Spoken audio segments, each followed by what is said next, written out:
Tuhan bersamamu dan bersama rohmu. Inilah Injil suci menurut Yohanes. Dimuliakanlah Tuhan.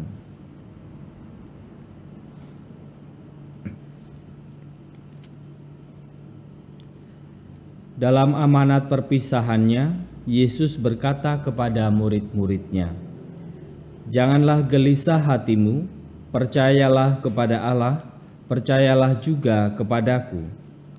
Di rumah Bapa-Ku banyak tempat tinggal. Jika tidak demikian, tentu Aku sudah mengatakannya kepadamu. Sebab Aku pergi ke sana untuk menyediakan tempat bagimu. Aku akan datang kembali dan membawa kamu ke tempatku, supaya di tempat Aku berada, kamu pun berada. Dan kemana Aku pergi, kamu tahu jalan ke sana."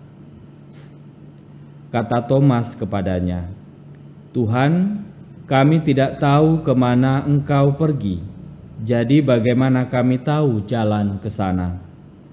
Kata Yesus kepadanya, "Akulah jalan, kebenaran, dan hidup. Tidak seorang pun dapat datang kepada Bapa kalau tidak melalui Aku." Demikianlah sabda Tuhan. Terpujilah Kristus.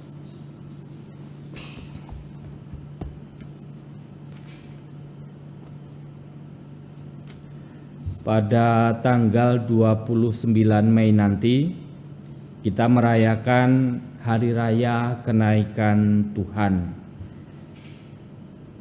Hari Raya yang mengingatkan kita bahwa Yesus kembali kepada Bapa dan duduk mulia, bertahta dengan mulia bersama Allah Bapa di surga. Dan hari ini, bacaan hari ini yang kita dengarkan, bagaimana Yesus menyampaikan pesan perpisahannya kepada para murid. Yesus mengatakan, "Jangan gelisah hatimu, percayalah kepada Allah, percayalah juga kepadaku. Di rumah Bapa-Ku banyak tempat tinggal."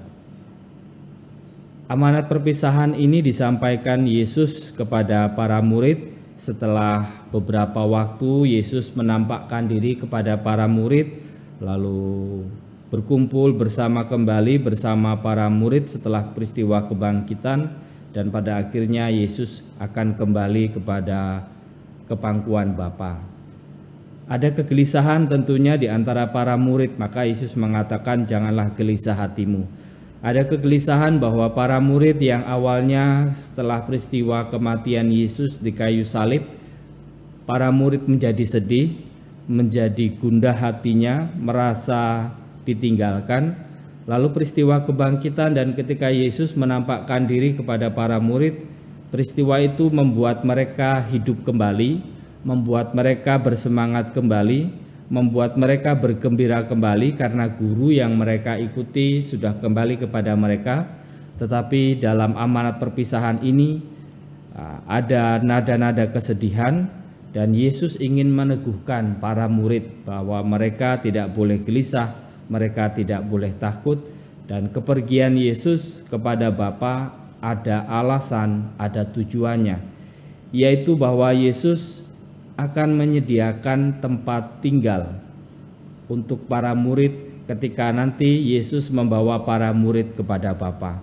Dan bacaan Injil hari ini menjadi salah satu bacaan Injil yang banyak dipakai dalam peristiwa duka, dalam peristiwa kematian.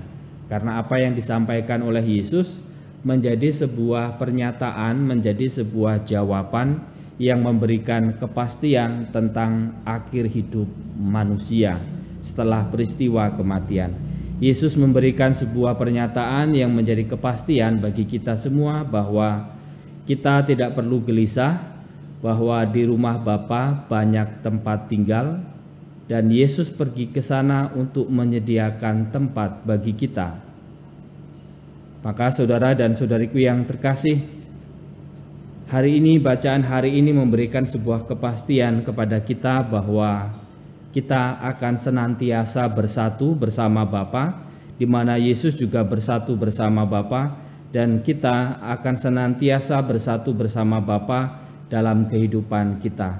Setelah kita meninggal pun, Yesus sudah menyediakan tempat istimewa bagi kita. Di rumahnya, di rumah Bapa ada banyak tempat tinggal untuk kita. Maka bacaan hari ini menjadi sebuah peneguhan, menjadi sebuah jawaban yang memastikan kepada kita bagaimanakah perjalanan hidup kita, bahwa perjalanan hidup kita tidak akan pernah terpisah bersama dengan Bapa. Kita akan senantiasa tinggal bersama dengan Yesus di rumah Bapa, bahkan setelah kita tidak hidup di dunia ini. Mari kita mensyukuri setiap kepastian iman yang boleh kita miliki, yang boleh kita dengarkan dalam perayaan Ekaristi hari ini, dan juga mari kita senantiasa meyakini, meneguhkan dalam kehidupan kita bahwa kita juga tidak akan pernah meninggalkan Tuhan. Kemuliaan kepada Bapa dan Putra dan Roh Kudus, seperti pada permulaan, sekarang, selalu, dan sepanjang segala abad. Amin.